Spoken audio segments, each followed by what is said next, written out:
great to be back. They said you can't come home again, but here I am.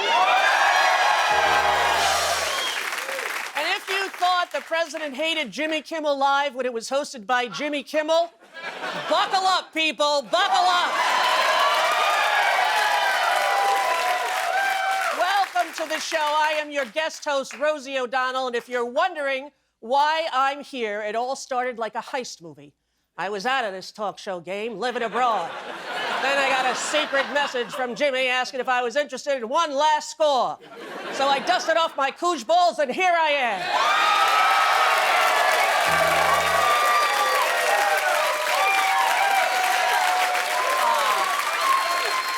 But as you know, this is not my first rodeo. From 96 to 2002, I had my own talk show, the Rosie O'Donnell Show. Things were a little different back then. They called me the Queen of Nice. And for those of you who weren't born yet, that's called a magazine. It's like TikTok, but you could actually hold it. I haven't sat behind a desk on TV in almost 30 years, and a lot has changed since the 90s. Well, back then, there was a war in the Middle East. Climate change was ravaging our planet. We had a president who was embroiled in scandals. But today, everything is so chill.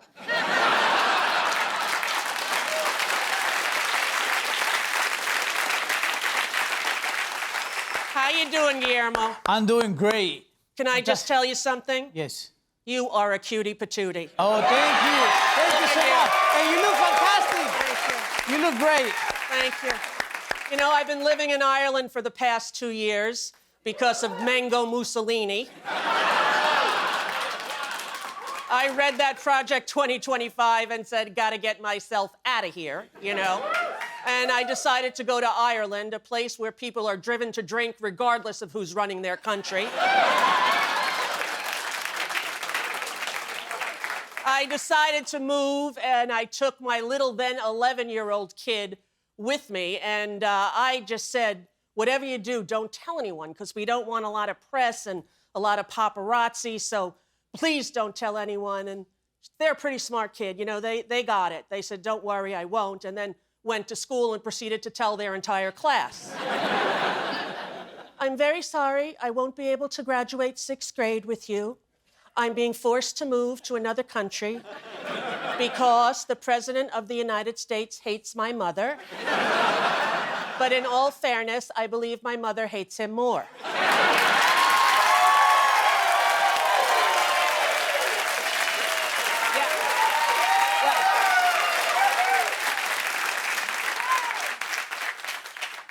Hi, I know you're watching.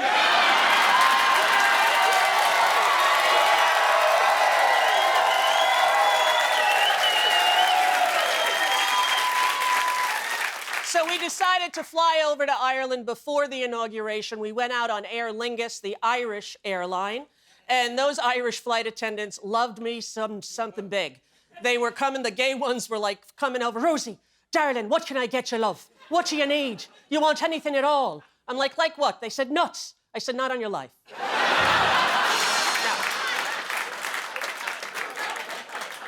No matter what I did, they got me double. Like I said, could I have a ginger ale? And he runs back down the aisle going, I love Madonna, here's your ginger ale.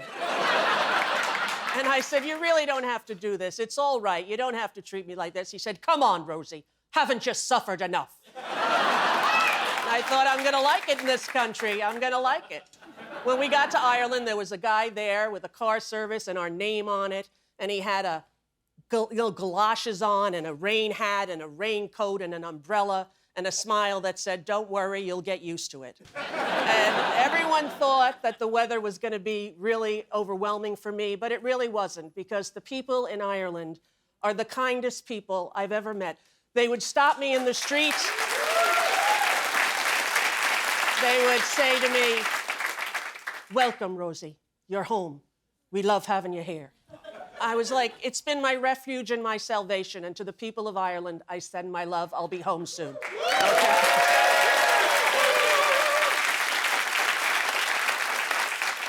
On the way to our first little stay in Ireland, or we had a hotel for the first month or so, the driver was driving home and this guy cut him off in an Uber. And I'm from New York. I'm like, oh my God, this is going to be a fight. You know, my kid's in the car. I don't want... And he pulls up to the light and he rolls down his window and he's like, how you doing, mate? I just want to tell you, be careful with those cutting off people. Somebody could get hurt. If I meet you in the pub, I'll have a pint with you. Great to see you. I said, why are you so nice to a guy that cut you off? He goes, well, Rosie, he could be my cousin. Small country. It's a very small country. When I was a young comedian, a lot of comics used to do jokes about Irish people being drunks and alcoholics, and it really annoyed me because it was such a stereotype, and then I moved there. The Irish people know something about drinking, I can tell you that. I went to a new doctor, and I have to do a new patient form I have to fill out, and the first question says, do you drink alcohol? And I check yes. And the next question is, if yes, please check the box that most applies to you. The first box you could check, it says, how many drinks do you have per week? The first box said 1 to 15.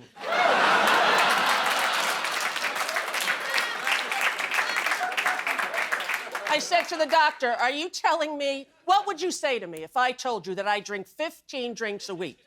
And she says, I tell you, go on to the next question. I've met some amazing people there in Ireland. One is Angela, the lollipop lady, which we call the crossing guard. They call them the lollipop lady because they have a big pole with a circle, looks like a lollipop. First day I'm there with my kid, new school, they're nervous, I'm nervous. I see this woman, Angela, and she knows every kid's name in the school. She knows every child. She's like, Michael, Sean, Patrick, Brian, come on, get in. Don't you kick your brother, I'll call your mum in a minute. Maureen, Doreen, Colleen. Come on, Eileen. Get in there now. Get in there. Angela sees my kid the first day and says, new kid, new kid. Clay looks up and goes, yes. She goes, what's your name? She says, Clay. All right, Clay. I'll be here in the morning. I'll walk you in. I'll get you safely there. I'll be here in the afternoon to walk you back across the street. And just remember, we haven't lost a kid in 27 years. So I don't say anything to her, but I'm there and I'm watching her every day. Finally, after 2 or 3 months, she says, Clay's mom, what's your name? And I said, Rosie. She said, and your surname? I said, O'Donnell. She said, oh, just like the famous actress.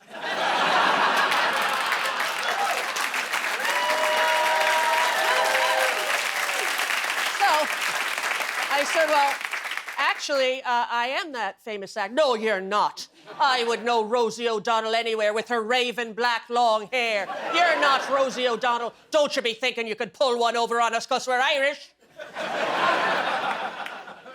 I said, well, what can I do for you? I wanted to talk to you about your kid, Clay. Did you notice in the morning, they run into the classroom ahead of you?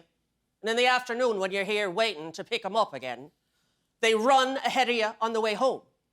I said, well, yeah, I think that's because they're very excited to get to school and then very excited to get home. No, they're embarrassed of you. It's like mean crossing guard. What happened here? I said, what are you talking about? She said, well, do you see any other kids in the 6th class having their mom walk them to school every day? They come with their friends. It's embarrassing. Let her walk to school by herself or with her friends. I said, I'm from New York City. Kids disappear when they're walking to school by themselves. Well, we're not in New York City anymore, are you? Whatever your name is, Miss Rosie O'Donnell.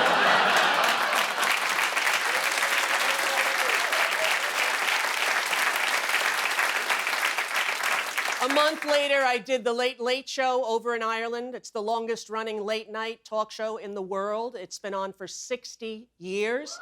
Everyone in Ireland watches it every Friday night.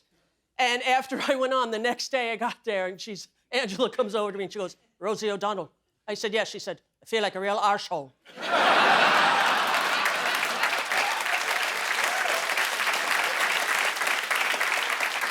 Now, another person I met over in Ireland who I was just totally enamored with was Joan the pharmacist.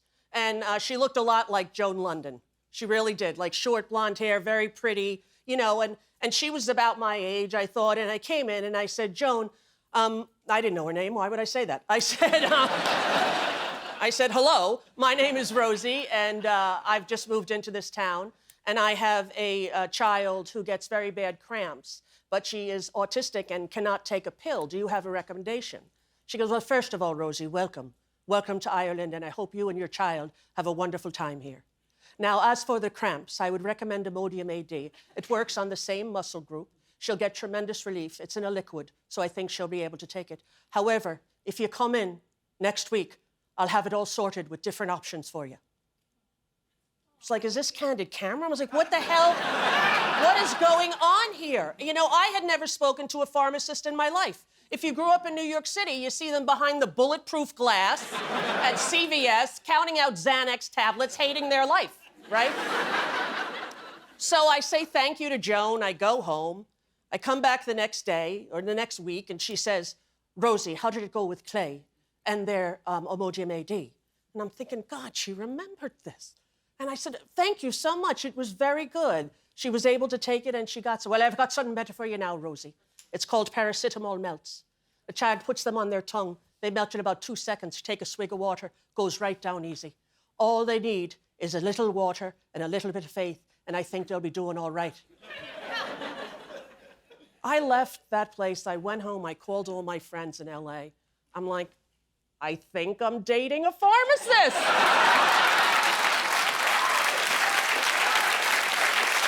I mean, what else could it be, you know? So my friends, I'm so mad at them for this. They really egged me on. They're like, Rosie, you got to talk to her. You know, you've been alone with Clay for like 12 years. You got to go do something. You know, you got to get out there. And I was like, oh, maybe I could. You know, I'm not an ask-her-outer person. I'm like a wait till someone likes me and then say okay person, you know?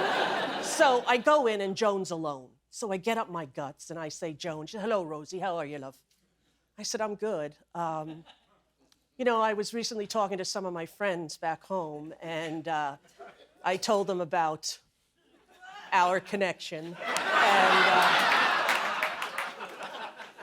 I don't know what you're feeling, but I was just wondering if I could possibly buy you dinner on a weekend or something. And she said, Rosie O'Donnell, are you asking me out on a date? And I said, I believe I am. And she said, that'll come as big news to my husband.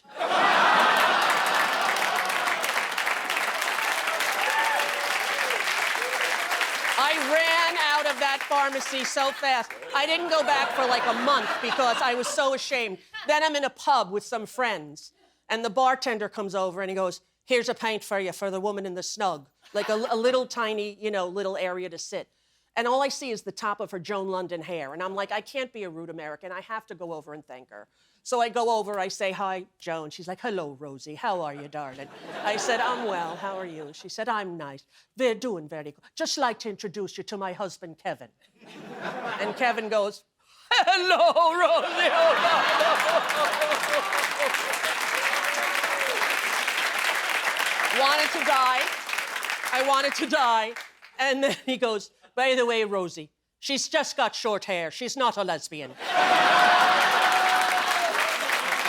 All right. Okay. There you go. That's the story. And you know, right now he's in the White House crying because I haven't mentioned him. We have a great show for you tonight.